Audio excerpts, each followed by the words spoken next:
Podcast.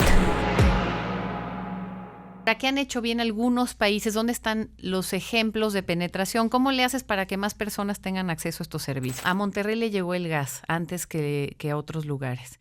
Y eso cuando el Monterrey empresarial habla de su historia y habla del origen de la cervecera, por ejemplo, Ajá. ¿no? Hay que hacer cerveza, hay que embotellarla, se necesita vidrio, hay que hacerle una corcholata. Y si pensamos en cada uno de estos elementos, son los grandes corporativos de la historia de Monterrey. Bienvenidos al Rodcast, conociendo las personalidades detrás de los negocios con Rodrigo Pacheco. Pues estamos muy contentos en el Rodcast. Estoy muy contento en lo particular porque tengo una gran entrevistada. Mónica Aspe, ella es la presidenta de AT&T en México.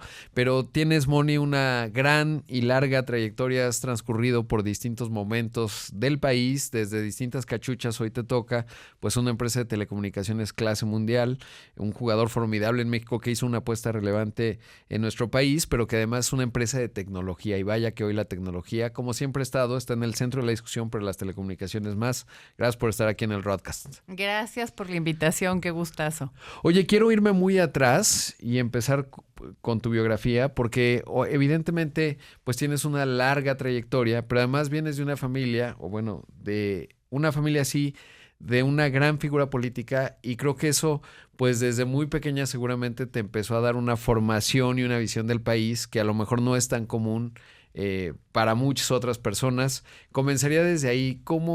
Cuéntame de tu familia y de cómo, digamos, ha influido en tu vida profesional y en tu transcurrir. Bueno, es algo que ya no me preguntan tan seguido.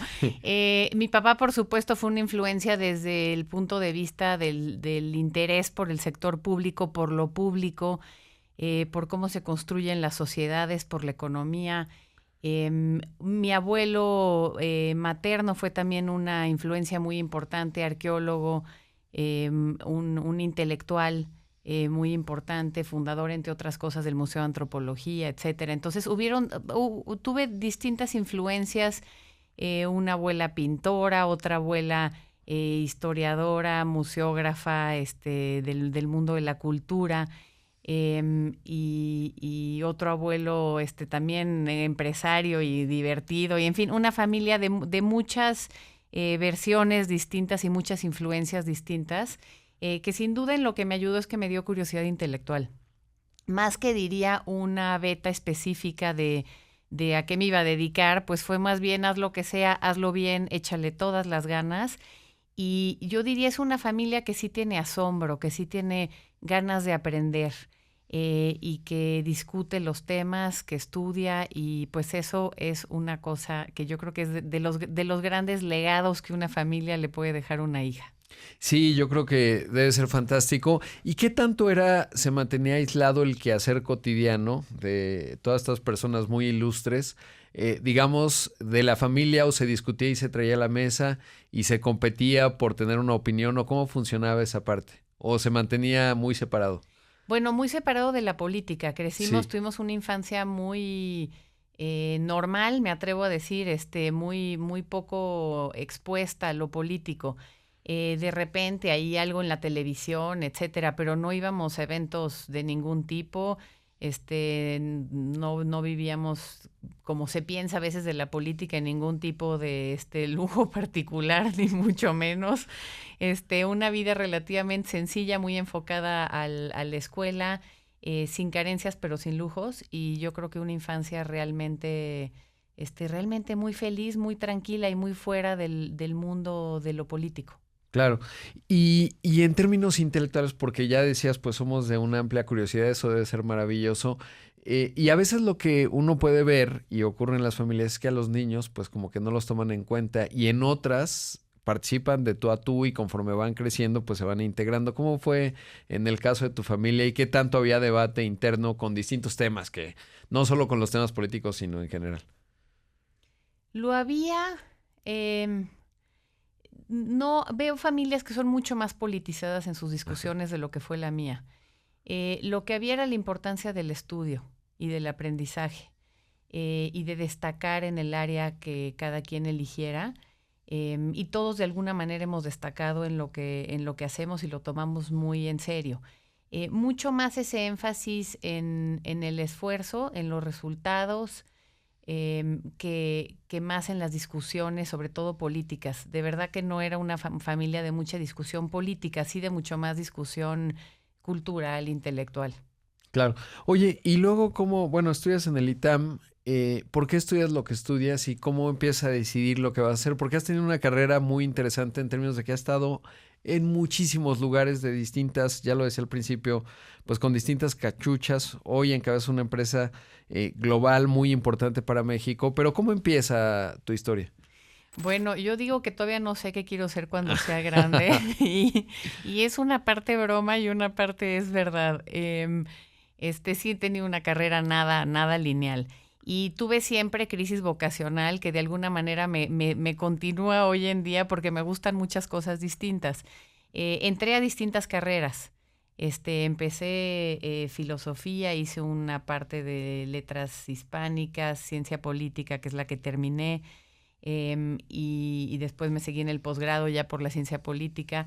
Y quise ser bióloga, fui fotógrafa, en fin, he tenido muchos momentos distintos de vocaciones, porque me gustan muchas cosas y yo creo que también somos sociedades que educamos a la especialización, y hay una parte de la especialización que es muy valiosa, sobre todo ante las transformaciones tecnológicas que estamos viviendo, pero también hay una base humana que tiene que ver justamente con la curiosidad intelectual y con generar creo que tú claramente lo tienes porque te escucho, con generar una cierta base de conocimiento en áreas que no son nuestra área de especialidad. Y eso ahorita que estamos en un mundo tan interdisciplinario, toma un valor incluso curricular para las contrataciones y en el mercado laboral, algo que antes pues era simplemente un tema de interés personal, ¿no? Claro, sí, ser ecléctico yo creo que hoy se empieza a ser muy valioso. Al mismo tiempo la especialización es muy buena, pero a mí de repente cuando platicas con académicos que saben mucho de un tema, les cuesta mucho trabajo conectar los puntos y entonces pierde mucho valor la información cuando ese grado de especialización no te permite tener conexiones con otros campos de conocimiento o con la realidad más cotidiana, ¿no? Y creo que un poco lo has vivido. ¿Qué más allá de lo que hoy haces, cuáles son estos intereses como ser fotógrafo, etcétera? ¿Qué haces cuando no estás haciendo, digamos, pues debes ser ultra demandante encabezar una empresa como AT&T? Mira, pues como carrera, pues sí, he hecho un poco de todo, ¿no? He sido emprendedora, he sido funcionaria pública, diplomática, y ahora líder de una empresa muy importante. Y cómo uso mi tiempo, pues me encantaría tener más horas. Y a veces eso hay que cuestionárselo, ¿verdad? Porque es la forma en la que decidimos usar el tiempo. El tiempo está ahí para todos. Y trato de leer, trato de cosas que me interesan. Me cuesta trabajo leer tanto como leía antes y creo que es un reto que nos está pasando a todos. Sí cuido que consumir contenido de calidad.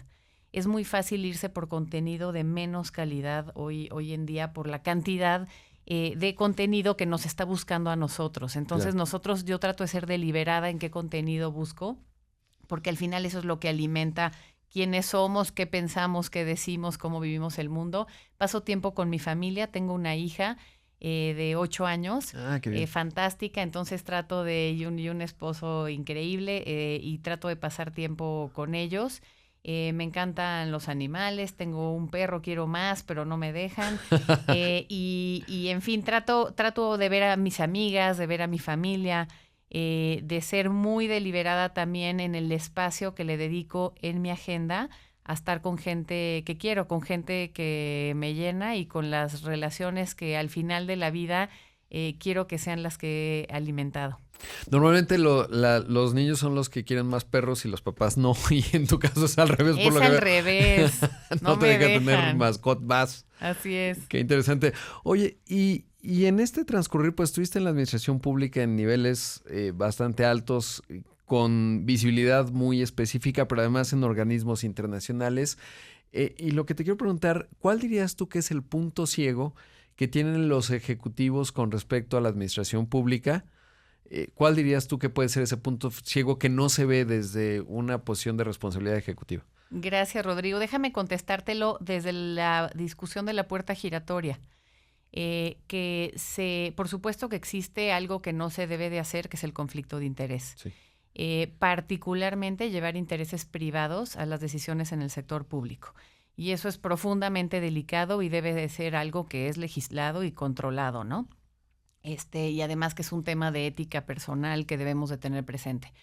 Por otro lado, hay otra forma de la puerta giratoria que no solamente debe de ser legal y legítima, sino que debe ser promovida, que es el conocimiento de cómo funciona ese otro lado de la sociedad, porque estas son sociedades interconectadas. Uh-huh.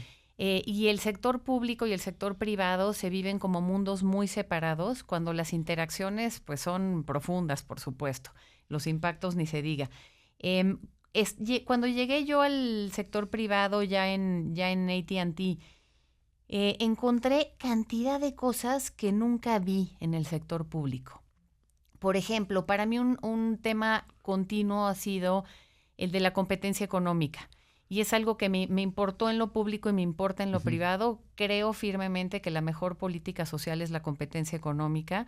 Es lo que permite acercar ingresos familiares, es lo que elimina abusos, es lo que frena el acceso diferenciado de particulares al poder público y a las decisiones públicas. La competencia económica realmente creo que es muy importante.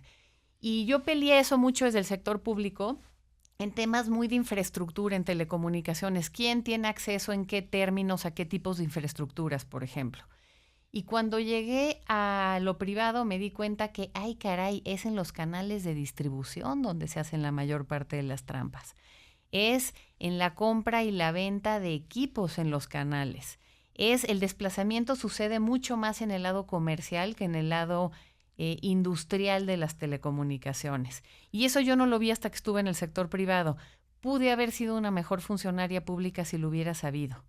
Y creo que también soy una mejor empresaria por lo que aprendí en el sector público. Te digo una última. A veces escucho en el sector privado, caray, fíjate que no sé quién, tal persona, no, pues sí es listo, sí le sabe, mira que viene del sector público y como el talento que existe en el sector público, en el servicio de carrera de quienes se convierten en expertos, en expertas de las materias específicas, técnicas, donde se construyen las grandes obras de infraestructura, donde se hacen. Ahora estuvo Mariana Mazzucato en México y fue muy sonada su visita, y ella una de las cosas que dice con las que yo coincido es de dónde vienen las grandes innovaciones. Y en general empiezan con una inversión y con una visión del sector público a través de lo militar o de lo académico, pero con financiamiento público. Entonces, lo público y lo privado, me parece que casi obligado tendríamos que vivir ambos lados. Qué interesante lo que mencionas, porque pienso ahora, nada más de escuchar esta parte, que, por ejemplo, en el tema de telecomunicaciones hay una parte que está muy regulada, el tema de la infraestructura, participaciones de mercado, etcétera, pero pienso que la disciplina, por ejemplo, que hoy radica en el Instituto Federal de Telecomunicaciones, la parte comercial es más bien de la Comisión Federal de Competencia Económica en lo que se refiere a canales, incentivos, desplazamiento de equipos, etcétera. Y qué complicado, ¿no? Porque desde el diseño de las instituciones, pues estás más centrado en un aspecto y no en el otro. O tendrías que estar en los dos y el presupuesto no te alcanza, ¿no? Entonces, se vuelve muy interesante cómo y quién diseña la política pública en términos institucionales, que no es un asunto menor. Correcto, y como siempre, instituciones y personas. ¿Qué es más importante? Depende del momento, pero las dos son fundamentales. Buenas instituciones y personas que sepan reaccionar a la realidad cambiante y a lo que vamos aprendiendo, ¿no? Y lo vemos en tantos frentes ahorita que importan tanto las instituciones como las personas. Sí, totalmente. Y además eso también es un aspecto interesante.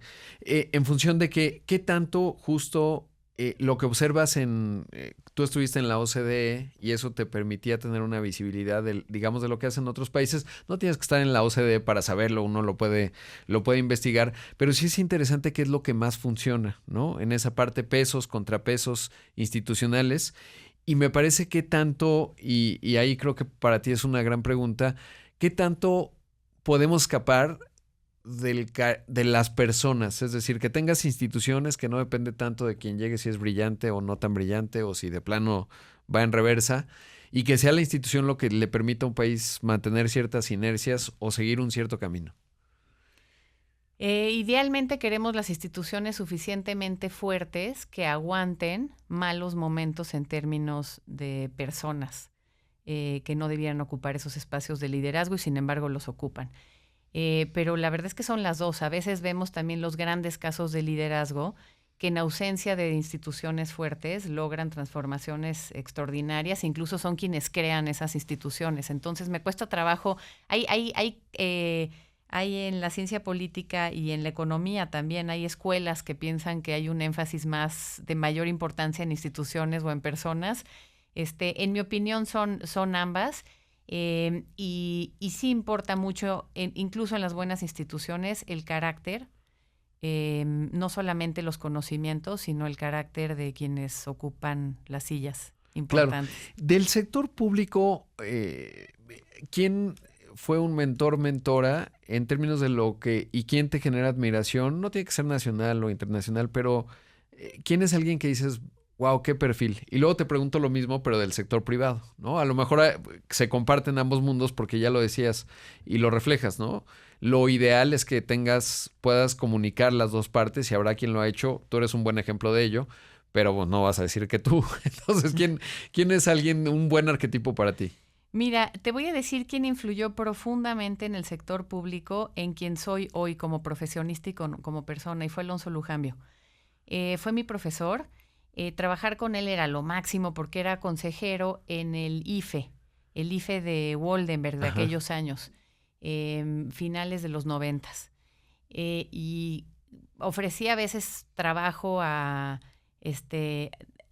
quien iniciaba, estaba en su curso de introducción a la ciencia política, contrataba a chicos y luego creo que ya contrataba en política comparada, que era después. En fin, estudié un día en su clase y pues era lo máximo que te ofreciera trabajo. Y me mandó un papelito que decía la oferta o la demanda, porque siempre decía lo de la demanda laboral, él demandaba, ajá, ¿no?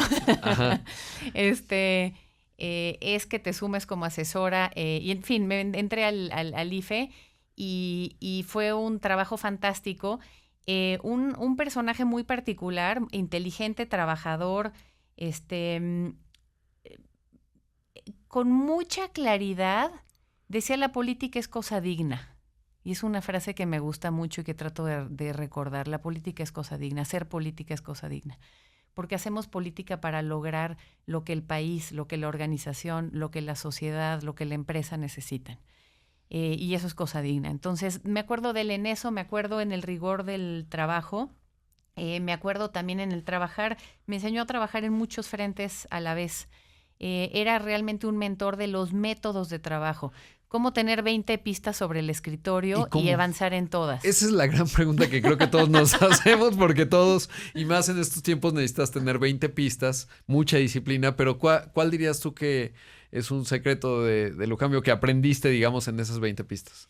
Pues cada uno tiene responsables y tiene tiempos, cada una de esas 20 pistas.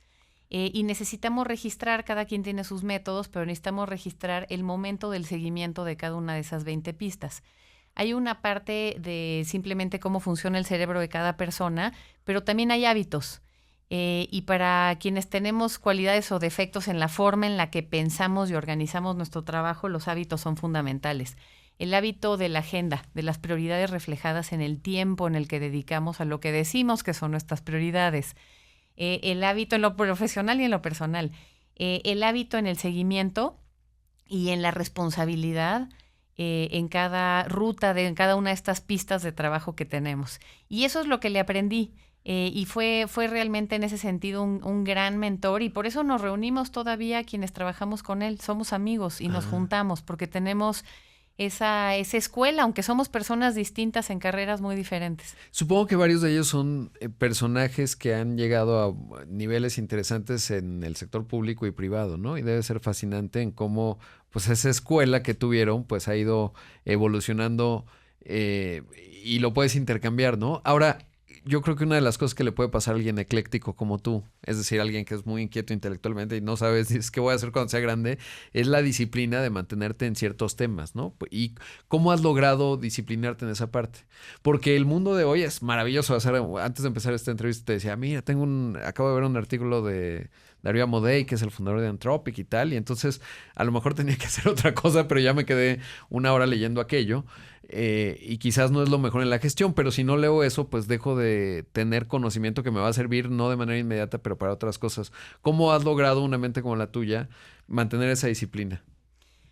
Veo dos partes. Hay una parte a mí me viene fácil, que es meterme a fondo en lo que estoy haciendo ahorita. Después ya veremos, ahorita meterme absolutamente de lleno al 1000% a lo que estoy haciendo. Claro. Y así le he entrado a todos los trabajos de mi vida. Siempre he pensado que el trabajo que tengo en este momento es el más fascinante de mi vida. Y mira, ahí hay un consejo. De hecho, cuando salí del sector público que me dio mi papá, porque así abriste preguntándome de él, entonces te voy a contar este consejo. Me dijo, no puedes manejar a 200 kilómetros por hora viendo por el retrovisor. Claro. Y me parece un consejo de vida muy importante. La historia la tenemos presente, por supuesto, es lo que nos formó. Le rendimos tributo en muchos sentidos para ver hacia adelante, pero si queremos ir rápido y queremos avanzar y queremos aprender y queremos dar resultados, tenemos que ir viendo hacia adelante. Esa es una parte. Entonces estoy en lo que estoy. Y estoy en lo que estoy viendo hacia el futuro y no viendo hacia el pasado. Y la otra que es difícil es aprender a decir que no.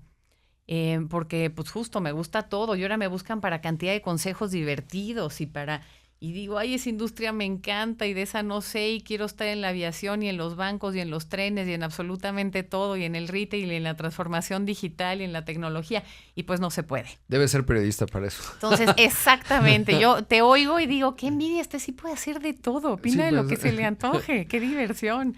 Entonces, qué sí y qué no. Y ahí sí tengo mi trabajo, que mi trabajo es liderar AT&T en México, un equipo de trabajo extraordinario, una visión muy clara al futuro. Y también estoy en otros lugares, soy consejera en otras empresas, en otras industrias, pero lo escojo de manera muy deliberada de nuevo, dónde sí y dónde no, por cuáles son esas competencias, esos aprendizajes que voy a traer de esa otra industria y también qué puedo aportar ahí. No digo que sí a cualquier cosa que me parezca divertida, que es realmente estructural para mí hacia adelante y como dices, esas cosas que se aprenden y que un día dices, mira, por esto lo aprendí. Claro. No, y por eso agradezco triple que hayas venido aquí porque tienes una agenda complicada y que hayas dicho que sí, este espacio pues ya es muy significativo para mí y espero para los que nos están escuchando. Ahora, ¿en qué consejos participas hoy? Te puedo contar dos, porque uno todavía no lo puedo contar.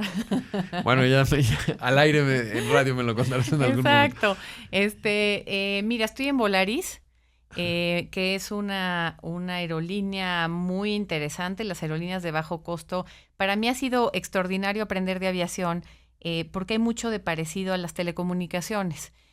Son industriales, por un lado, con lógicas de CAPEX intensivo. Allá los aviones son rentados, aquí sí. Pero hay mucho de parecido en las enormes inversiones. Son industrias también de retail, de consumo. Ajá. Son industrias donde la transformación digital es fundamental. Son industrias altamente reguladas. Entonces, aunque son industrias muy distintas, telecomunicaciones y aviación, tienen grandes parecidos estructurales, digamos, donde para mí es muy interesante ver cómo se atiende, cómo enfrentamos retos parecidos de manera tan distinta en dos industrias. Claro. Sí, me hiciste acordar de este dicho que dice, ¿cómo te haces millonario en el sector aéreo? Empezando billonario, ¿no? Porque normalmente mucho dinero es un desastre. O agarrando el ciclo para arriba, porque es cíclica. Sí, sí. Igual que baja, sube, ¿no? Sí. Y ese es otro tema. Por ejemplo, la caja es menos importante en telecomunicaciones que en aviación precisamente por esos ciclos. En telecomunicaciones quieres expandir márgenes de una industria de márgenes apretados, pero de una industria muy resiliente, ¿no? Siempre que hay una crisis, la primera que se levanta es telecomunicaciones, la que menos cae, la que primero se levanta. Claro. Muy distinto que la aviación. Bueno, y luego estoy en NEMAC, Autopartes de Aluminio. Ah, es fantástico. Y me metí a NEMAC porque, bueno, por la generosidad de que me invitaron, pero digo que en otras cosas, y esa dije que sí. Sí. Porque me ha permitido aprender entre muchas otras dos cosas. Una es la electrificación. Yo trabajo en digitalización, que es la otra macro tendencia, las tecnologías digitales y ahora sí la inteligencia artificial generativa. Y esa la entiendo más, es muy central a mi carrera y a mi formación. La electrificación no. Y es esta otra macro tendencia que además como que avanza, se frena, Sí. es bastante impredecible también.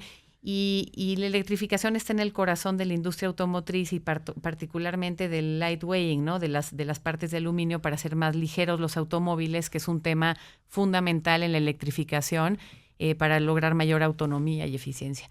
Entonces, esa ha sido fantástica. Y la segunda cosa que he aprendido ahí es Monterrey.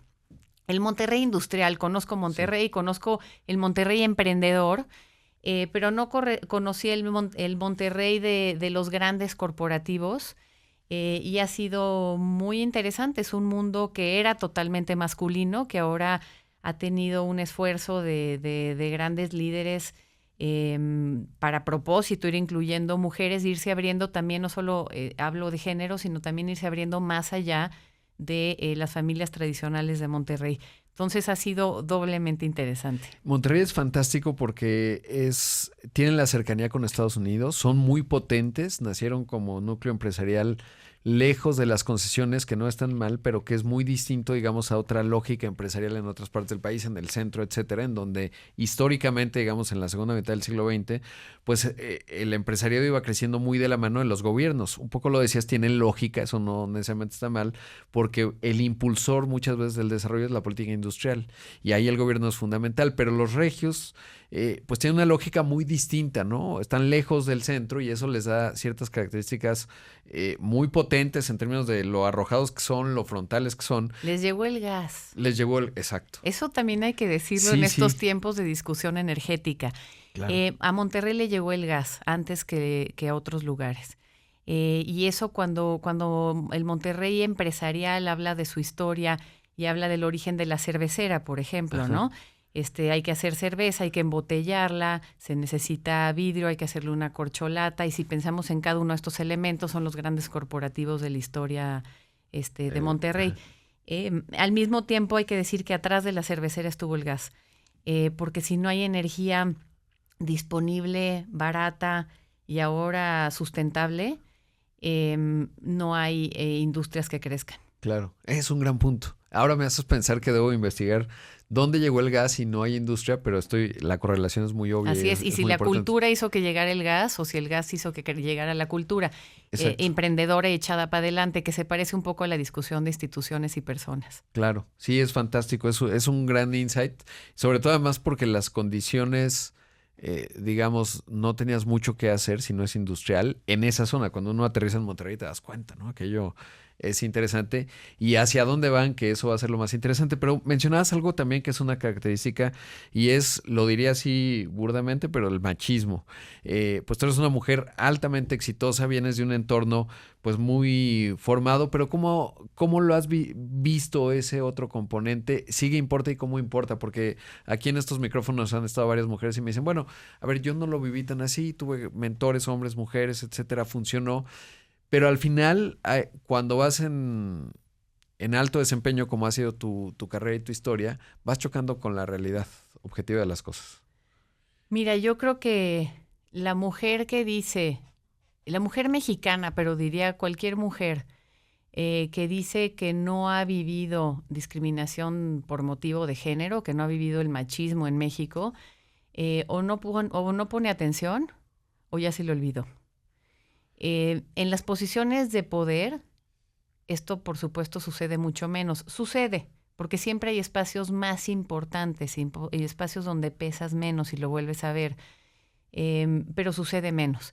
Pero cuando nos acordamos de nuestra carrera, de lo que es ser joven en el sector público o en el empresariado mexicano y ser mujer, la cantidad de instancias son tantas que yo simplemente digo, pues alguien no ha puesto atención. Claro. Y me parece que hay que poner atención, no por nosotras, por quienes nos entrevistas y contamos una historia en general de éxito y de logros, sino por quienes no están aquí y no pueden contar esa historia de éxito y de logros, o quienes apenas empiezan a enfrentar a estas situaciones, ¿no?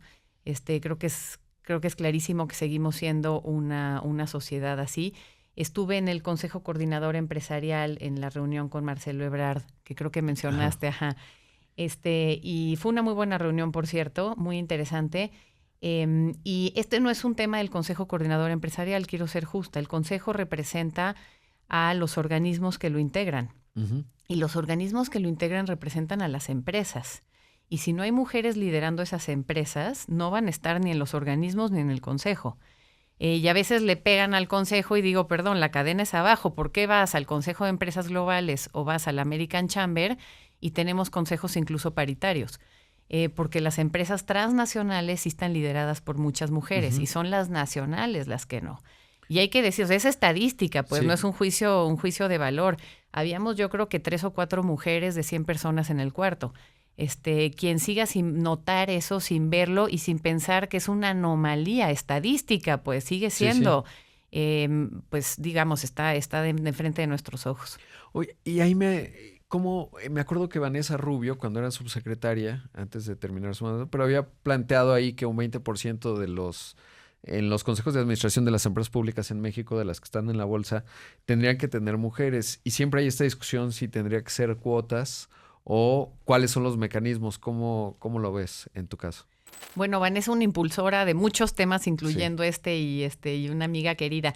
Me parece que era de las empresas públicas en el sentido de paraestatales. A las empresas públicas en el sentido de privadas que cotizan en bolsa, hay este tema de publicidad, pero no de porcentajes. Creo sí, no equivocarme, que sigue siendo el caso. Y las empresas vemos que hay unas que se mueven más rápido que otras.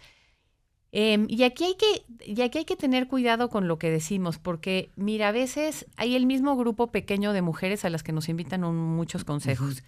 Luego hay un grupo de mujeres perfectamente capaces, talentosas, formadas, a las que no las invitan. Porque a veces hay que estar en el primero, hay que poder para demostrar sí, que podemos, ¿no? Y es un círculo de estar ahí. Y después, como en todo, pues hay mujeres listas y mujeres no tan listas, como con los hombres, trabajadoras sí, sí, y flojas, la vemos de todo, pues, sí, sí. Aquí claro, también. Entonces, hay un tema donde cómo avanzamos para identificar ese talento que claro que existe, esas expertas que claro que están, y que sean esas mujeres las que vayan abriendo esas oportunidades y demostrando la enorme capacidad que tiene, por supuesto, la mitad de la población.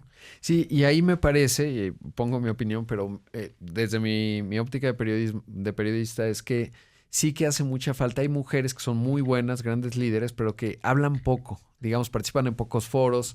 Si las buscas para entrevista, a lo mejor no les interesa tanto porque están muy resolviendo lo que tienen que resolver, normal.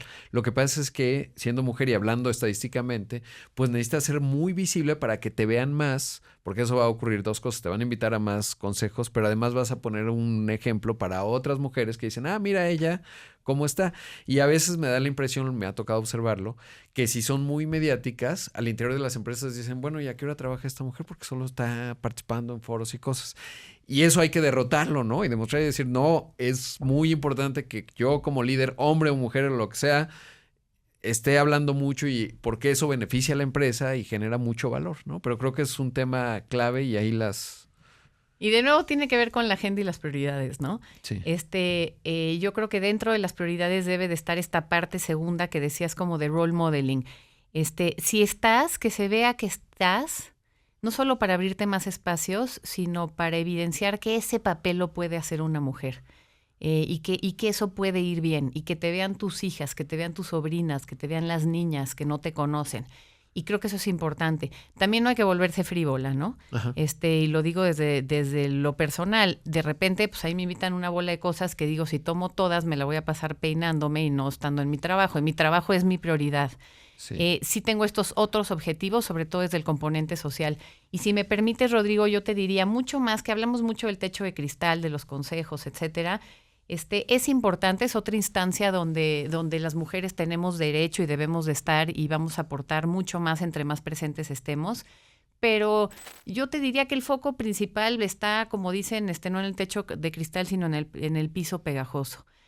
Sigue estando en la desigualdad, sigue estando en los millones de mujeres trabajadoras que cuidan hijos, que cuidan a personas mayores, a personas con discapacidad, que tienen un peso desproporcionado tanto de la responsabilidad económica de sacar adelante una familia, como al mismo tiempo de los cuidados. Y ese es el foco que tenemos que tener. Ahí está lo doloroso, ahí está el machismo, ahí está, y otra vez, la que diga que no lo ha vivido es porque no ha puesto atención, porque ahí está un país, una región del mundo y un planeta donde desproporcionadamente los cuidados recaen sobre las mujeres y al mismo tiempo la exigencia de lo económico, cuando hay niños en casa, cuando hay personas dependientes, muchas veces también caen en las mujeres. Entonces es un doble rol muy, muy injusto y muy duro. La pandemia lo demuestra claramente, ¿no? Porque cuando aumentaron las demandas domésticas, digamos, quien más las pagó, si lo viéramos así, pues fueron las mujeres. Y los despidos y las renuncias fueron de mujeres. De mujeres, sí. Totalmente. Ahora, esa es, digamos, la parte macro. En lo personal, por ejemplo, a tu hija de 8 años, ¿es táctica o estrategia? O sea, es decir, para lidiar con ello, ¿cómo fue a nivel personal? Y me refiero táctica porque vas definiendo conforme va llegando y nunca es una misma tipología, o hay una estrategia general que puedas compartir, porque hay muchas mujeres que nos están escuchando y les toca lidiar con eso, ¿no? Y a lo mejor pues tú tienes un camino recorrido y puedes hablarnos de estrategias que puedan ayudar, digamos, en esa parte. Bueno, para mujeres y hombres que nos escuchen y que quieran a una niña, yo creo que hay una parte de enseñarles a las niñas activamente y decirles activamente lo que pueden lograr. No hay que asumir que es obvio, porque no lo es. Y hay que decirlo. Mira, tenemos una presidenta. Es la primera presidenta, pero no va a ser la última. Van a haber otras presidentas después de Claudia Sheinbaum en México.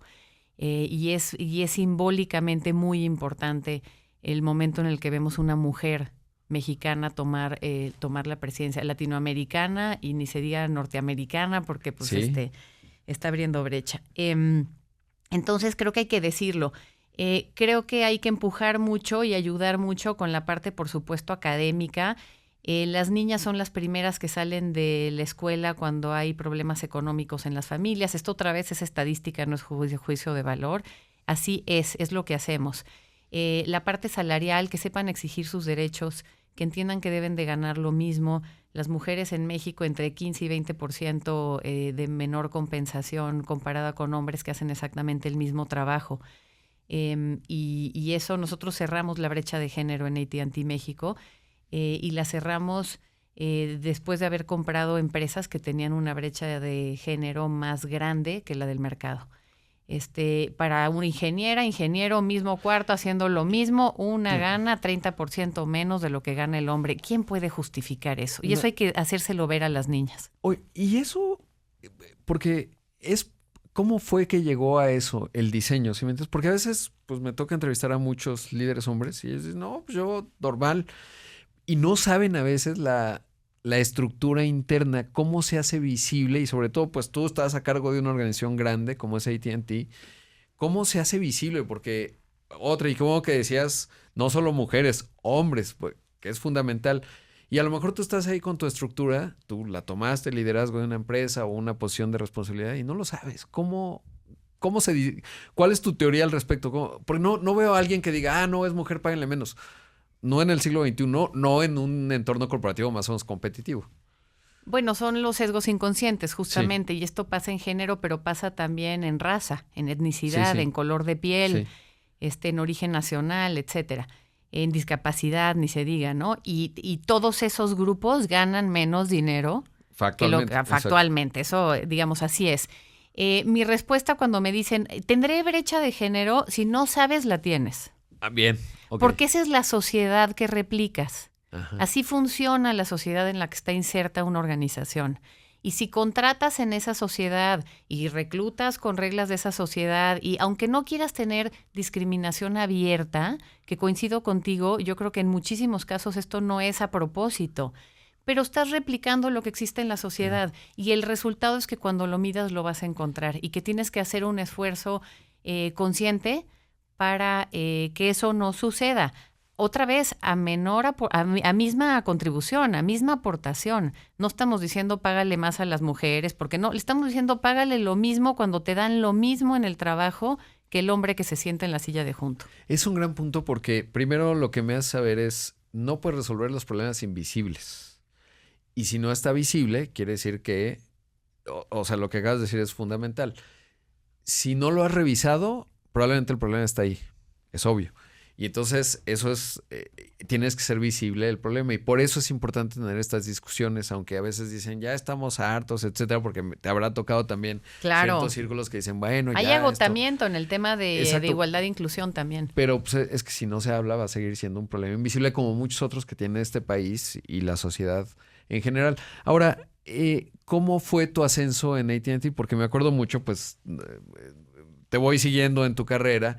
Entraste como vicepresidente de Asuntos Públicos, luego después te dijeron eres interina y luego ya quedaste como presidente y ahí estás y no veo, digamos, eres muy competente, vas transitando cosas bien complejas, estamos en coyunturas importantes. ¿Cómo ha sido esa parte?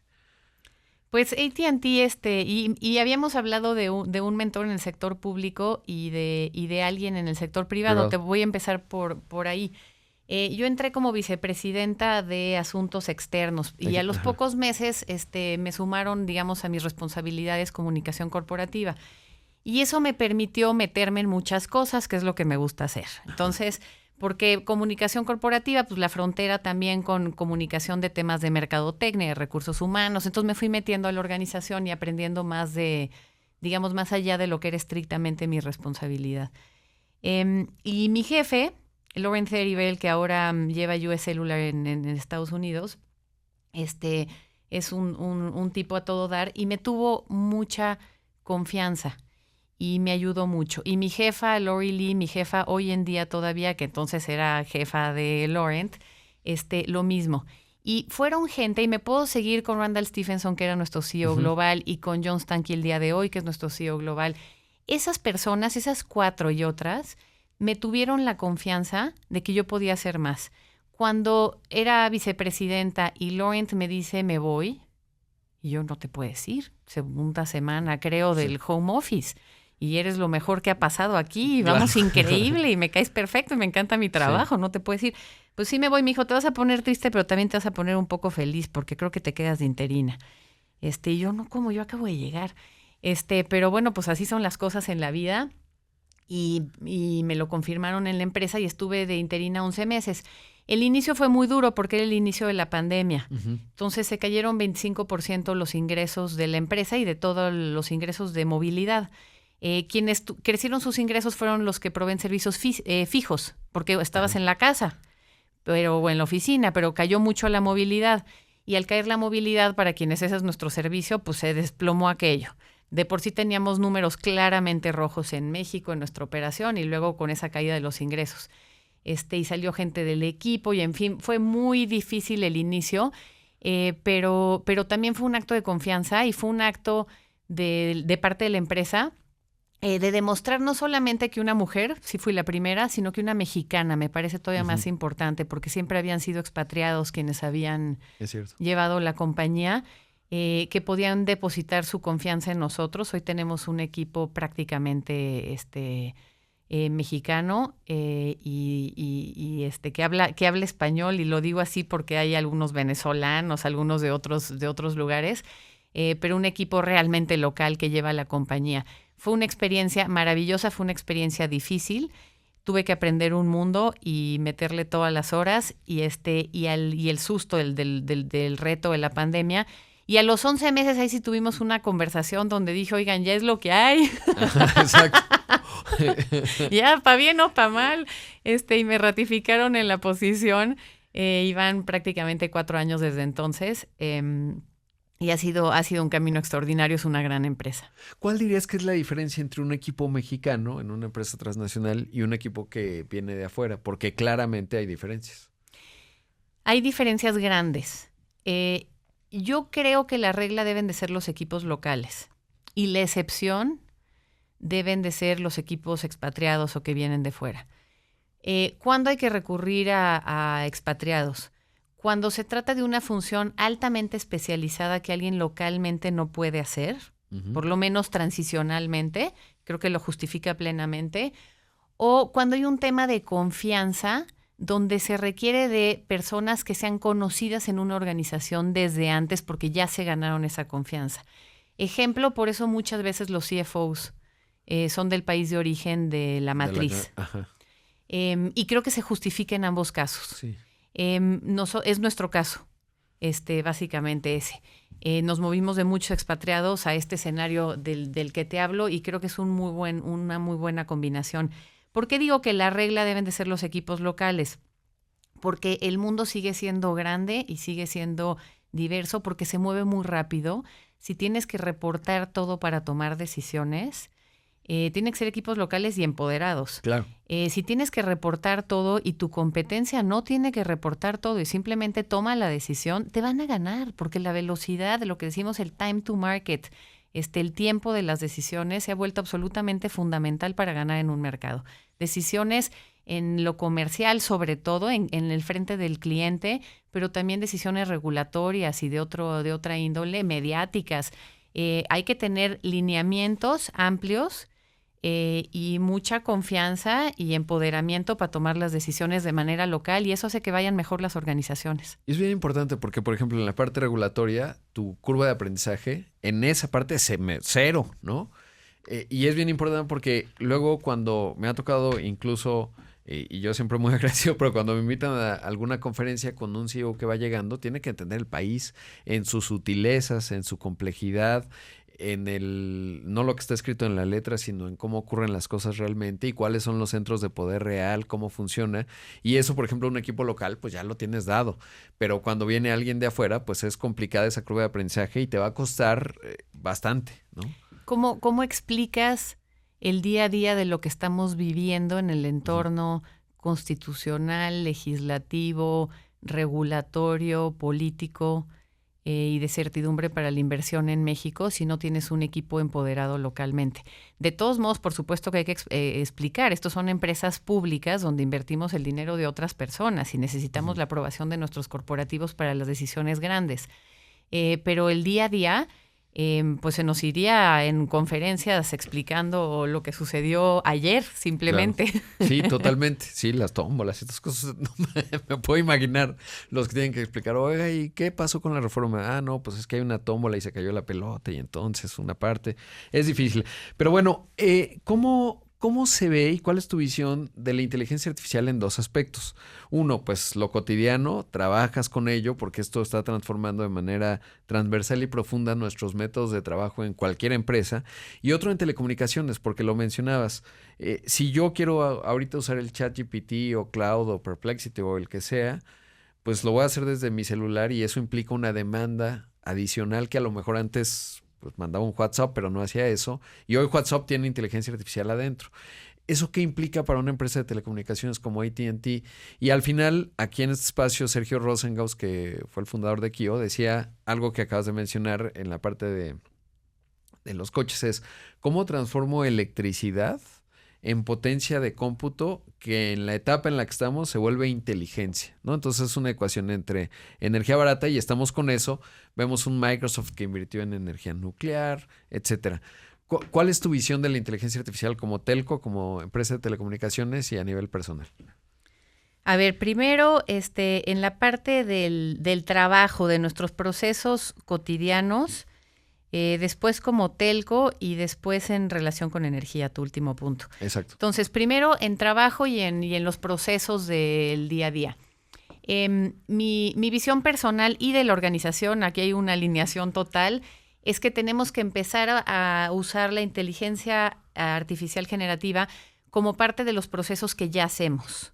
¿Dónde es útil dentro de lo que ya hago? ¿Dónde recorto tiempo? Simplemente como una forma de eficiencia. Ahí es fantástico, porque tenemos esta herramienta de Ask AT&T, que pues es fantástico lo que podemos hacer, porque le preguntamos formas de mejorar nuestros procesos, y entonces todo se simplifica, se acorta. ¿Cómo llegas? Es muy, muy concreto y específico en los procesos que vive cada posición dentro de organizaciones de miles y miles de colaboradores. Entonces, lo que hay que hacer es dar estas herramientas, entrenar en estas herramientas y que cada quien empiece a experimentar, es lo primero, desde sus propios procesos y desde sus horarios y sus hábitos. Hay también la parte un poquito más grande. Esto te permite entrarle a entender otras cosas que no entendías, que es lo que decíamos. Entonces también va a cambiar el perfil de las personas porque vamos a ser menos dueños de nuestra verdad. Nuestra verdad puede entrar y conocerla cualquiera. Entonces hay esa parte que es muy interesante y estamos en la fase, yo diría, exploratoria, primera, pero ya muy activa del uso de la inteligencia artificial generativa en AT&T México. No lo hemos puesto de frente al cliente, sino que siempre mediado por una persona. ¿Dirías que es clave en ese aspecto haber tenido primero la herramienta? Porque puedo entender el estrés que tienen otros líderes de organización que dicen, no, pues que entren al cloud, Es tremendo, es tremendamente clave. Y te voy a decir por qué. No sé cómo se resuelve en empresas más pequeñas y es una pregunta interesante. Pero es tremendamente clave porque ¿qué pasa si yo quiero las preguntas relevantes para mis procesos, para mi día a día, para resolver retos reales de mi trabajo? En este ejemplo, en AT&T México, incluyen información confidencial. Uh-huh. Si la pongo allá afuera, en una herramienta abierta de inteligencia artificial generativa, le estoy dando a otros esa información para que aparezca en sus búsquedas. Y me metí en un problemón. Y metí a la organización en un problemón. Entonces, por eso se generan estas herramientas organizacionales que nos permiten lo que yo pregunto se queda dentro, pero tomo del mundo. Claro. Y eso te permite realmente que los colaboradores puedan explorar de manera mucho más rápida y eficiente y podamos todos aprender mucho más rápido. Yo es algo que ya estoy metiendo, digamos, me atrevo a decir, en el día a día. Claro, y eso además organizacionalmente, bueno, pues es una empresa estadounidense de origen, pero tienes que meterle la data mexicana. La mexicana, ¿no? Y en español. Y debe ser una API con OpenAI, ¿no? Un ChatGPT. O sea, digamos, la API, el motor en términos del cómputo que lo realiza está conectado con ese, pero con tu data, obviamente, en un círculo, un data lake, como le llaman, muy contenido para que... No sí, y más profundo que eso te diría, porque se generaron distintas formas de herramientas. Entonces, para la información pública, para subir mis propios documentos, para encontrar otros documentos de la compañía que hacen cosas parecidas, para encontrar puntos en común o discordantes entre documentos o áreas de la compañía de los que no tengo visibilidad y no estoy preguntando, en fin. Entonces, hay mucho desarrollo para que sea mucho más útil hacia adentro de la organización con los fines de la organización. Y lo que sí decimos es, si tú quieres ir a ChatGPT o a cualquier otro, para tus temas, ve afuera. Ajá. Eso no se hace adentro.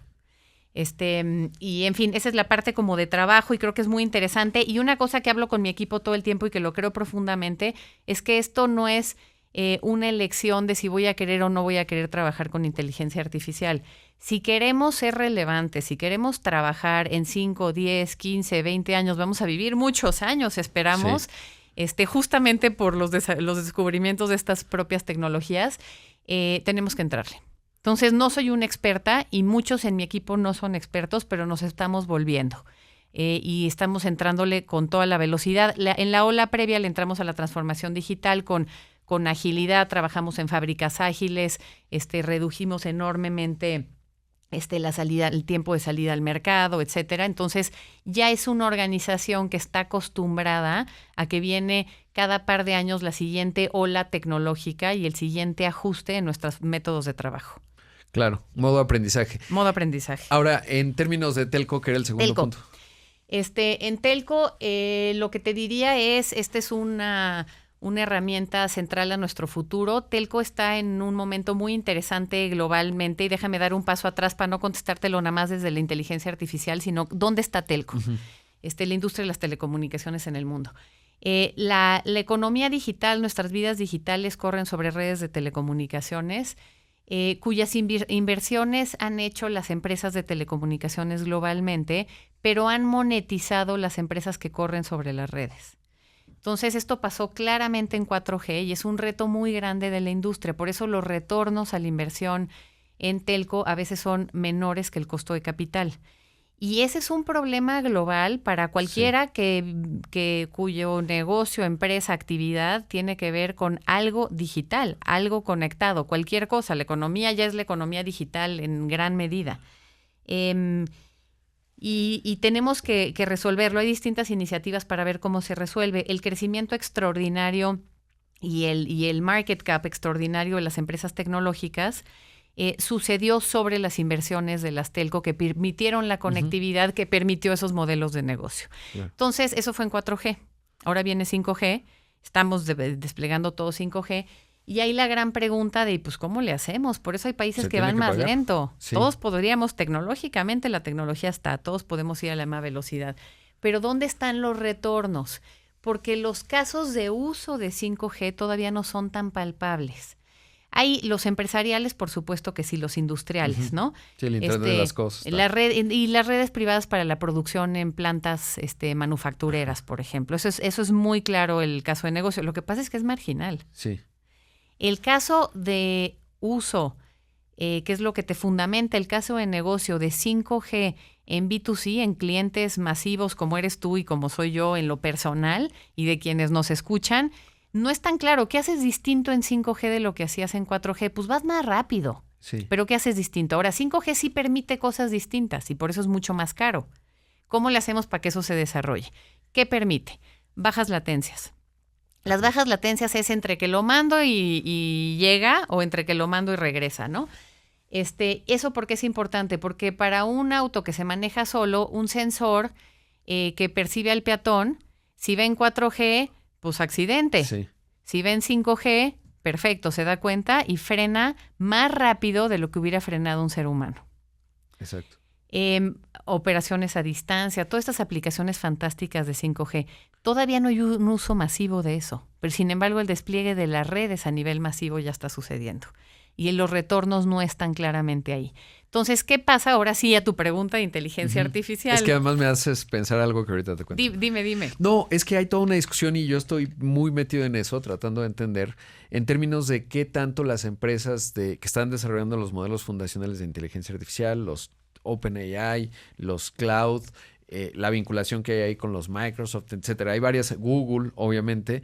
¿Qué tanto se están convirtiendo en una suerte de telcos en función de que Meta, antes Facebook, lanzó Llama 3, que es un modelo abierto de inteligencia artificial y lo hizo un commodity. Y entonces de repente la inversión y las valuaciones que están viendo en estas empresas a lo mejor no se van a realizar porque no van a tener los retornos porque están convirtiendo en una suerte de infraestructura cognitiva en términos de estos modelos. Y hay toda una discusión allá afuera en donde dicen, porque esta etapa que estás hablando de las telecomunicaciones se parece a la electricidad. Y si me regreso a la electricidad y digo, ¿cómo fue la electricidad en México? Pues el Estado. Y entonces tendría que ser el Estado, pero pues no le alcanza. Y entonces nos atrasamos. Y si te regresas más, y en donde hoy hay una discusión en el Silicon Valley, son las vías del tren. Y decían, las empresas que invirtieron en las vías del tren no les fue bien. O sea, no fue la base de la revolución industrial, pero las empresas como tal no recuperaron. Y esa es una pregunta que quiero saber en términos de las valuaciones de las empresas y qué va a pasar con el precio de las acciones, que hoy son muy altas porque hay una gran promesa enfrente. Pues es justamente la discusión. Hay una apuesta muy grande, claramente, de AT&T en Estados Unidos, que es muy interesante porque es muy pública, a la convergencia, al despliegue de fibra y el valor incremental que trae vender todo ofrecer a un cliente, una familia, una empresa, todo el conjunto de opciones de conectividad donde sea que se encuentre de manera seamless, ¿no? De manera sin cortes, sin fricción. Sí. Y esa es una apuesta muy grande que en efecto está ayudando a que suban las acciones de las empresas de telecomunicaciones. Y eso lo vemos ahorita y es de conocimiento público. Ahora, ¿cuánto, verdad? Porque de lo que estás hablando son realmente diferencias de múltiplos. La red en 5G permite hacer cosas que no se podían hacer antes. Hablaba de latencia, muchos dispositivos conectados a la misma red y velocidades.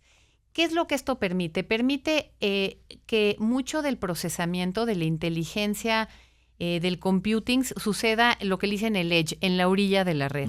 Suceda mucho más cerca del cliente. Al tener mucho de esto en la red, todo ese procesamiento del que hablabas no va a estar en tu dispositivo, en tu teléfono personal. Los teléfonos han evolucionado muchísimo, pero no a esos grados. ¿Dónde están? Están en la red. Y entonces están en centros de datos atrás de la red en algunas aplicaciones y también están en la red en otros servicios. Estamos desarrollando, por ejemplo, APIs para evitar fraudes bancarios, donde el banco pueda saber, por supuesto, de manera anonimizada en cuanto a la persona y las transacciones, pero sí la ubicación geográfica. Cuando pasas la tarjeta, tu tarjeta pasa en un lugar, saber si está cerca o lejos de tu teléfono. Uh-huh. Si está lejos, eso es un servicio de la red, no de las aplicaciones arriba. Si está lejos tu tarjeta física de tu teléfono, la probabilidad de que sea un fraude es mucho más alta, ¿no? Foco rojo. Y si pasa una operación de arriba de 20,000 pesos, así pues es. Ya. Sí. Como esa API hay muchísimas otras. Y esas APIs aumentan y exponen la superficie monetizable de la red. Sé que suena un rollazo. No, está pero increíble. Realmente la red generas muchas otras formas de monetizar esa infraestructura de red porque vendes servicios distintos. En este ejemplo en particular le estás vendiendo a un banco o a una fintech el servicio de saber si hay demasiada distancia entre la tarjeta y el teléfono de una persona y por lo tanto una probabilidad mayor de fraude. Así hay muchísimos ejemplos y ese es el esfuerzo en el que está la industria de telecomunicaciones, de innovación. Hay un renacimiento de innovación en telco que nos da muchísima... pues es emocionante, pues, claro. Porque llevábamos unos años ahí medio de capa caída y vienen años realmente muy emocionantes. ¿Cómo lo ha hecho Corea del Sur? Porque Corea del Sur tiene una penetración superior a Estados Unidos, creo que es la más alta a escala global en el 5G. ¿Cómo lo han logrado monetizar? Es decir, las telcos de allá que hicieron que bien o están en número rock. No desconozco, pero ¿o fue el gobierno? ¿Cómo se resolvió? Mira, las telcos están mejor en Estados Unidos, en efecto en algunos países asiáticos, pero de lo que hablábamos es de un reto global. Muy retadas las telcos, ¿dónde? En Europa, y bastante retadas en América Latina también, y por eso hemos visto consolidaciones y demás, y retornos que se reducen claramente en México. Ahora, ¿qué han hecho bien algunos países? ¿Dónde están los ejemplos de penetración? ¿Cómo le haces para que más personas tengan acceso a estos servicios?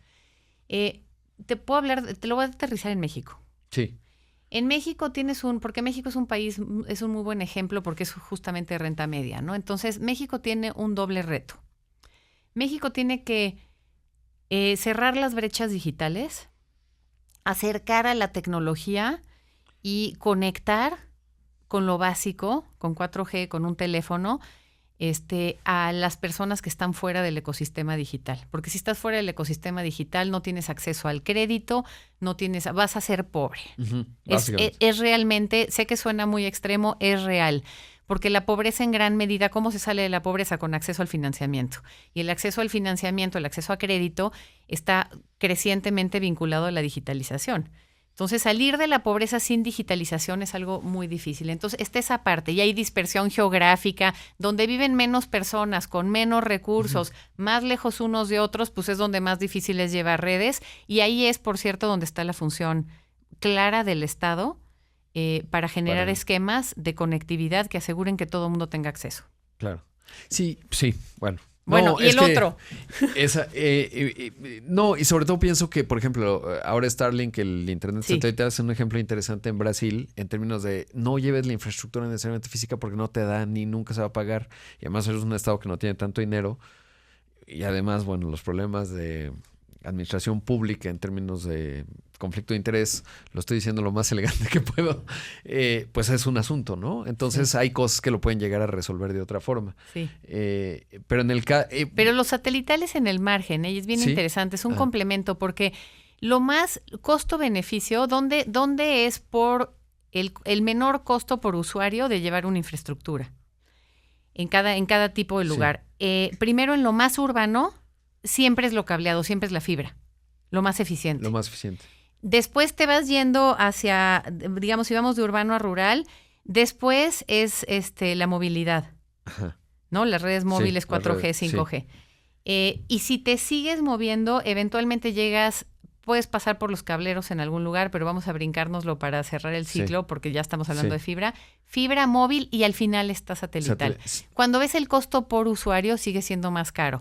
¿Por qué no es más caro en la dispersión? Porque están dispersos. Claro. Entonces, con un cable o con una celda celular vas a cubrir a muy pocas personas. Ahí sí es mucho más barato llevar satelital. Exacto. Sí, en Batopila, Chihuahua, pues ahí así sí es. Satelital es buena idea. Correcto. Pensaría yo. Oye, vamos al tema de la electricidad. Te puedo decir nada más una cosita rápida del otro reto. México tiene este reto de brechas, pero también tiene el otro reto que es el de la brecha respecto del mundo. Sí. Y tiene que atender los dos al mismo tiempo. La brecha respecto del mundo es la brecha muy distinta que cómo sacas personas de la pobreza acercándolos a conectividad básica. Es la brecha de nuestras vanguardias, de nuestras empresas más avanzadas, de nuestros académicos más avanzados. ¿Cómo acercamos a esta vanguardia a cerrar brechas con el resto del mundo?